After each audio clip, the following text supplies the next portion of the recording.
Hi friend, आप लोगों को आज हम सिखाएंगे प्रकाश की परिभाषा। ठीक है। प्रकाश की परिभाषा।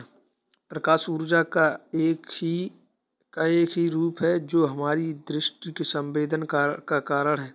प्रकाश द्वारा अपनाए गए सरल पथ को किरण कहते हैं। अनेक किरणों से किरण पुंज बनता है जो अपसारी तथा अपसारी हो सकता है। आइए अब बात करते हैं प्रकाश के पहले चैप्टर की, प्रकाश का परिवर्तन। ठीक है। अब प्रकाश का परिवर्तन देखिए। जब किसी वस्तु पर पड़ने वाला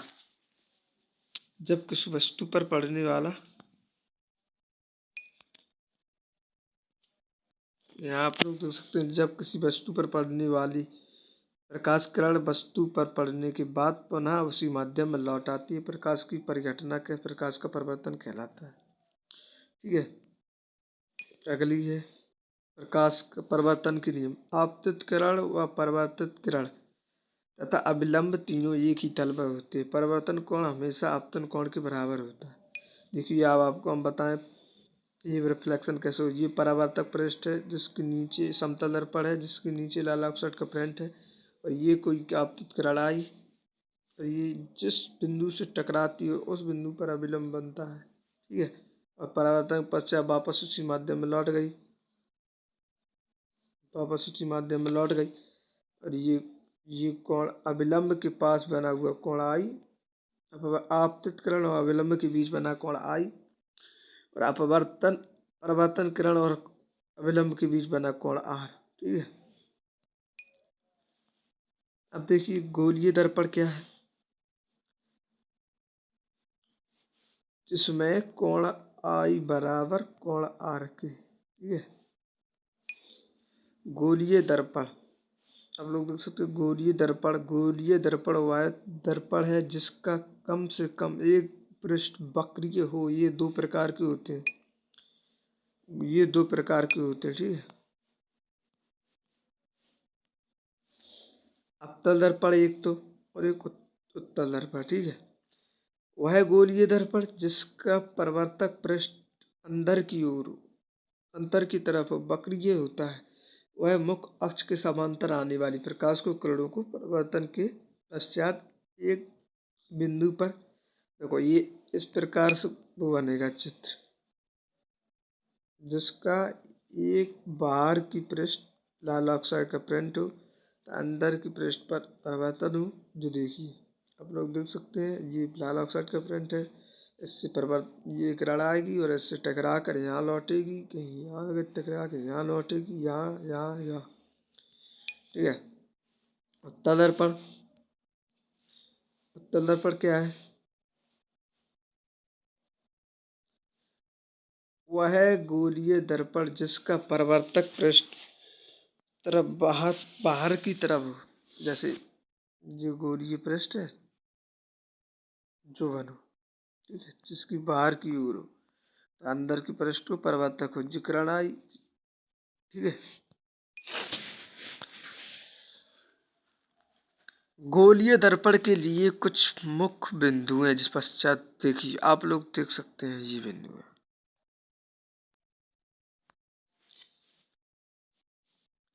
वक्रता त्रिज्या इतनी होती, वक्रता त्रिज्या व किसी कांच के गोले के कटे हुए भाग के केंद्र को वक्रता त्रिज्या कहते हैं। ठीक है।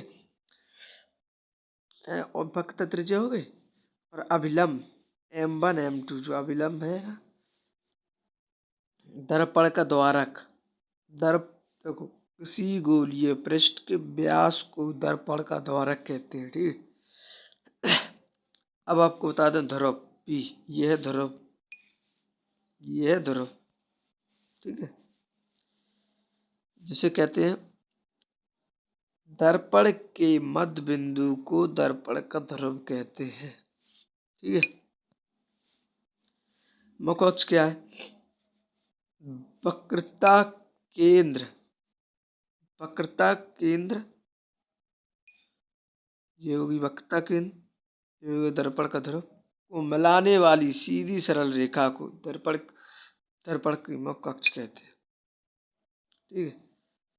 परावर्तक तल क्या होती है, जिसकी दूसरी ओर लाल ऑक्साइड का प्रिंट हो तो तथा परिवर्तक बना दी जाए। ये परिवर्तक पृष्ठ और ये अंदर की ओर परिवर्तक पृष्ठ, ठीक है। जिस इस टाइप का अवतल दर्पण होता है, ये अवतल दर्पण, ये आप लोग देख सकते हैं लिखा है, ये उत्तल दर्पण है, ठीक है। मुख्य अक्ष क्या है? दर्पण के ध्रुव और वक्रता केंद्र को मिलाने वाली सीधी सरल रेखा को मुख्य अक्ष कहते हैं। दर्पण के ध्रुव की और वक्रता केंद्र को मिलाने वाली सीधी सरल रेखा को दर्पण का ध्रुव मुख्य अक्ष कहते हैं, ठीक है। अगला क्या है? वक्रता त्रिज्या किसे कहते हैं? देखो, वक्रता त्रिज्या कैसे कहते हैं? कांच के कटे हुए गोले के भाग को, जो उत्तल दर्पण है, के भाग को, ये तो वही जो बिंदु ध्रुव, ये सी हो गए। इस सेंटर होता है जो कटे हुए भाग का, उसकी त्रिज्या गोलीय दर्पण की त्रिज्या को वक्रता त्रिज्या कहते हैं। इसे आर, कैपिटल आर से प्रदर्शित करते हैं, ठीक है। अब वक्रता केंद्र क्या होता है? मैंने बताया था, किसी कटे हुए भाग के गोले के दो हिस्से कर दिए जाए, एक पृष्ठ पर लाल अक्षर के प्रिंट कर दिए जाए तो दूसरी पृष्ठ पर वर्तक बना दी जाए। इस कटे हुए गोले के भाग की केंद्र को वक्रता केंद्र कहते हैं, ठीक है। इसे कैपिटल सी से प्रदर्शित करते हैं। मुख्य फोकस क्या है? मुख्य फोकस गोलीय दर्पण के मुख्य अक्ष के समांतर चलने वाली प्रकाश की किरण दर्पण से परावर्तन पर मुख्य अक्ष के जिस बिंदु से वास्तव में मिलती है या मिलती हुई प्रतीक होती है, उस बिंदु को दर्पण का मुख्य फोकस कहते हैं। देखिए मुख्य फोकस कैसा है। मान लो ये उत्तल दर्पण है, अब ये मुख्य अक्ष है, ये पी है, ये सी है, ये अनंत है, ठीक है। मुख्य अक्ष के समांतर चलने वाली आपतित किरण दर्पण से परावर्तन पश्चात जिस बिंदु से होकर जाती है या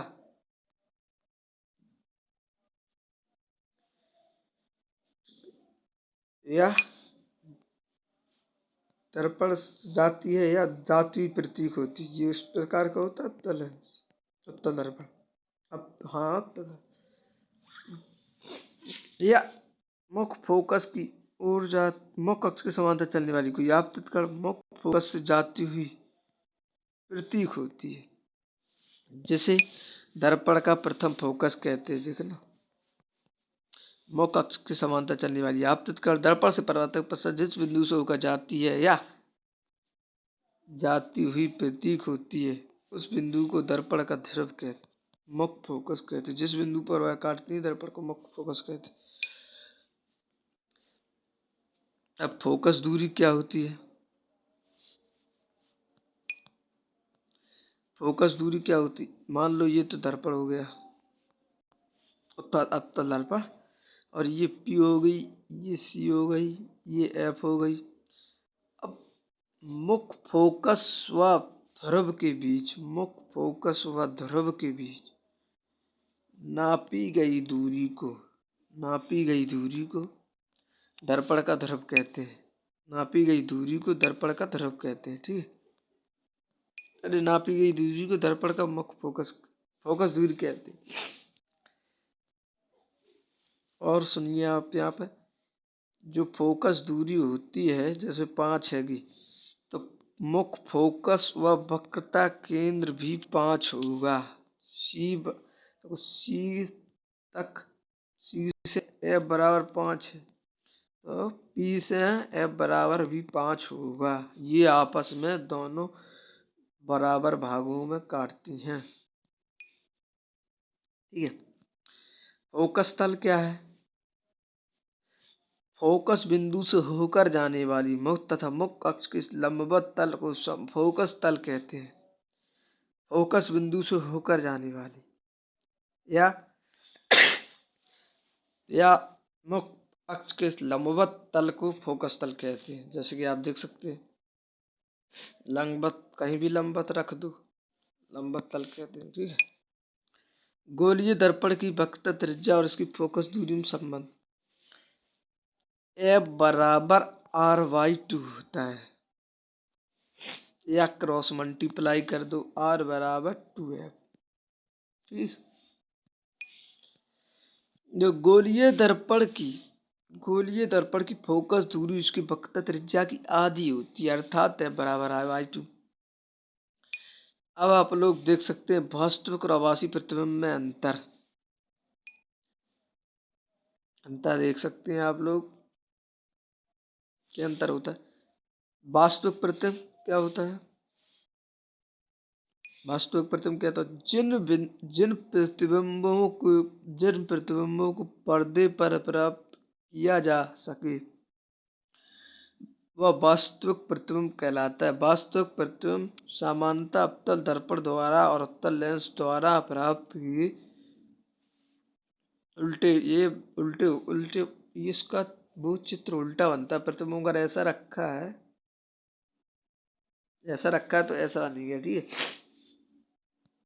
अभी हम आप लोग बता दें, मैंने बताया था कांच के जिस खोखले गोले कटे हुए भाग,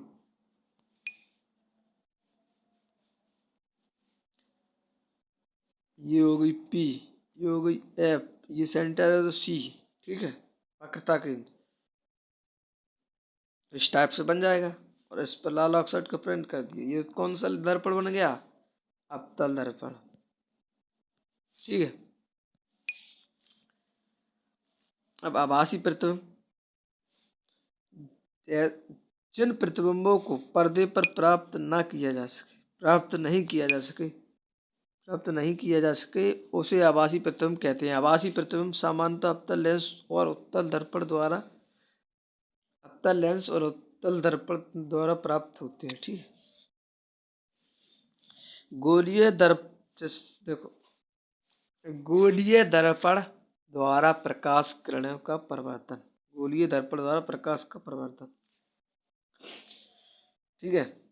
गोलीय दर्पण द्वारा प्रतिबिंब उस बिंदु पर बनता है जहां कम से कम परावर्तित किरणें एक दूसरे को काटती हैं या काटती हुई प्रतीत होती हैं। गोलीय दर्पण से परावर्तन के मुख्य नियम हैं। चलो नियम देख लेते हैं, 3 नियम 4 हैं इसके। दर्पण के मुख्य अक्ष के समांतर चलने वाली आने वाली या प्रकाश किरण दर्पण से परावर्तन पश्चात प्रक्रिया मुख्य फोकस से होकर जाती प्रकृति होती है। इसका चित्र कैसे बनेगा? जैसे मान लो ये उत्तल दर्पण है, ये उत्तल दर्पण है, PFC,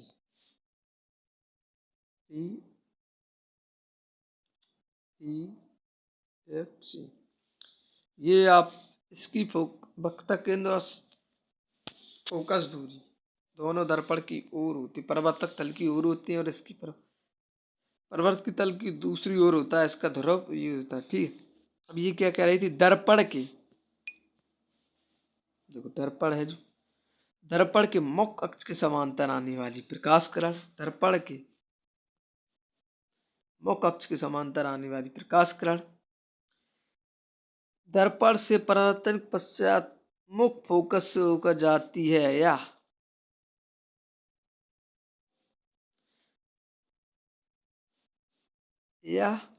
आप लोग देख सकते हैं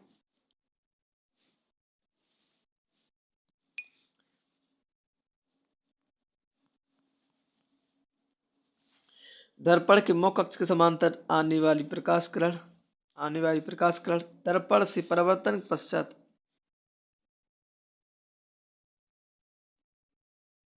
फोकस से होकर जाती है, ठीक है। और तो ये उत्तल दर्पण में देख लो आप लोग, या जाती हुई प्रतीक होती है। ये एफ है, ये सी है, ये अनंत है, ठीक है, ये पी है। देखो कह रहा है यहाँ पर, ये पश्चात उसके फोकस से होकर गुजरती है या इस दर्पण से परिवर्तन के पश्चात मुख्य अक्ष के समांतर चलने वाली आपतित कण गुजरती है या गुजरती हुई प्रतीक होती, वापस वास्तव में कहीं ना कहीं निकल जाती, ठीक है। दर्पण के फोकस से होकर गुजरने वाली प्रकाश किरण परिवर्तन पश्चात मुख्य अक्ष के समांतर हो जाती है। देखिए दर्पण के फोकस से गुजरने वाली प्रकाश, जैसे वस्तु यहाँ रखी है, इससे गुजरती हुई दर्पण से परावर्तन पर मुख्य अक्ष के समांतर हो जाती है। और इसी टाइप आप यहाँ देख लो, वस्तु यहाँ रखी, यहाँ फोकस दर्पण की ओर जाती हुई है और उसके वस्तु से जाती है दर्पण की ओर, ये गई परावर्तन पश्चात मुख्य अक्ष के समांतर हो जाती है। ठीक है,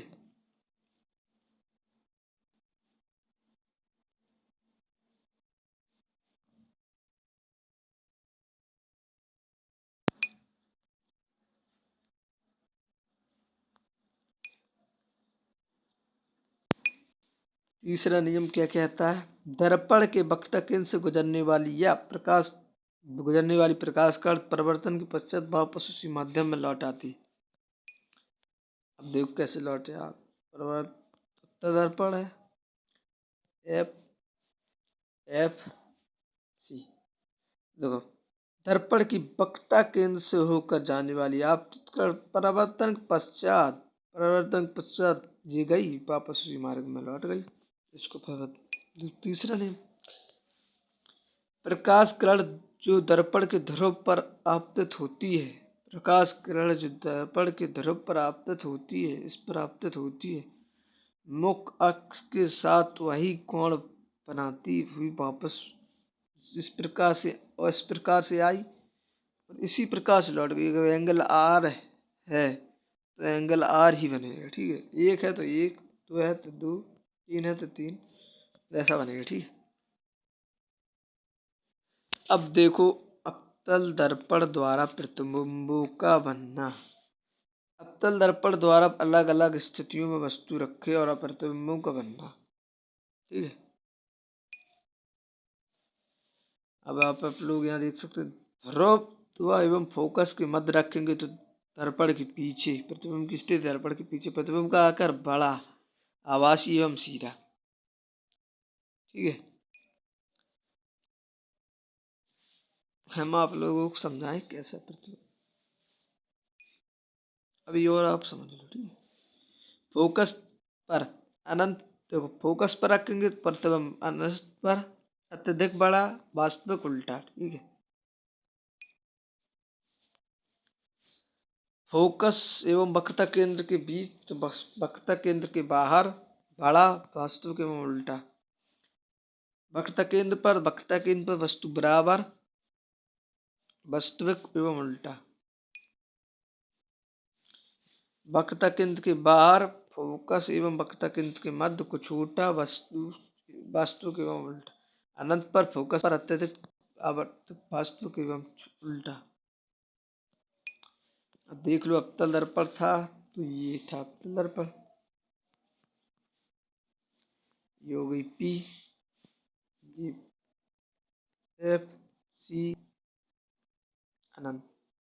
अगर प्रतिबिंब यहाँ तो, अगर वस्तु यहाँ तो प्रतिबिंब यहाँ। अच्छा नहीं बना,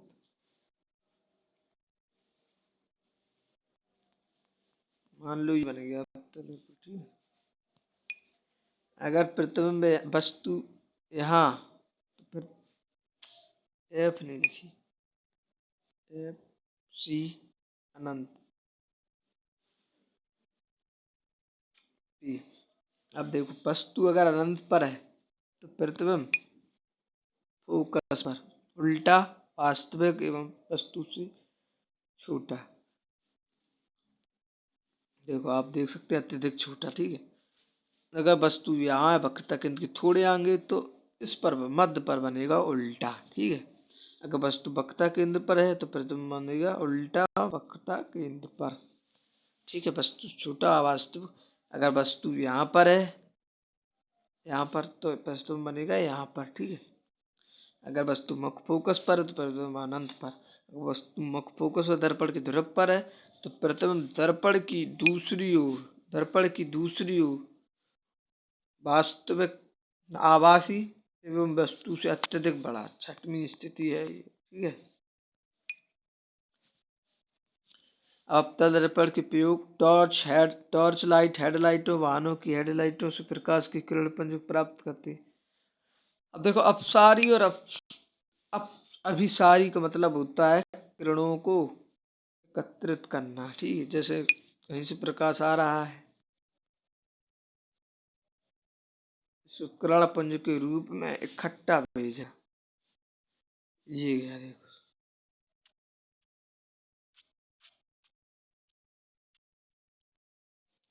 ठीक है।